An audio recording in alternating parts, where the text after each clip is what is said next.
স্বাধীনতা দিবসের দিন লালকেল্লার ঐতিহাসিক মঞ্চে যখন সমগ্র দেশবাসীর চোখ প্রধানমন্ত্রীর দিকে, কিন্তু সোশ্যাল মিডিয়াতে হুট করেই শুরু হলো এক অদ্ভুত বিতর্ক।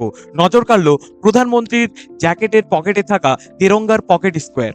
কেউ বললেন এটি নাকি আয়ারল্যান্ডের পতাকা, আবার কেউ কটাক্ষ করে বললেন তেরঙ্গার রং নাকি ভুলভাবে সাজানো। কিন্তু আসল সত্যিটা কি? সত্যি কি প্রধানমন্ত্রী এত বড় ভুল করেছেন? হ্যাঁ, একদম ঠিক।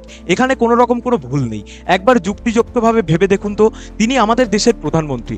লালকেল্লার মতো এক ঐতিহাসিক মঞ্চে যখন তিনি পুরো দেশকে সম্বোধন করছেন, তখন কি এত বড় ভুল হওয়া সম্ভব?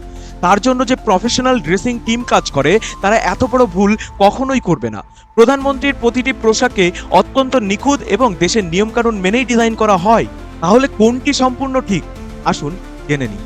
প্রথমত, এটি ভারতের জাতীয় পতাকা নয়, এটি একটি ফ্রি ফোল্ডিং পকেট স্কোয়ার। এখানে কোনো অশোক চক্র নেই, তাই পতাকাটির অবমাননা নয়, বরং তেরঙ্গার প্রতি এক শৈল্পিক সম্মান।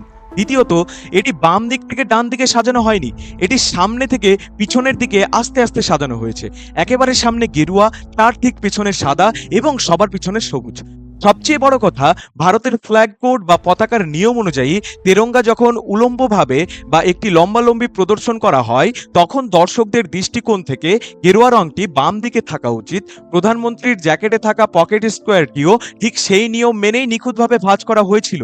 তাই নির্দিষ্ট কোনো একটা কোণ থেকে তোলা ছবির উপরে ভিত্তি করে কখনোই এটি আপনারা বলতে পারেন না যে এটি আয়ারল্যান্ডের পতাকা।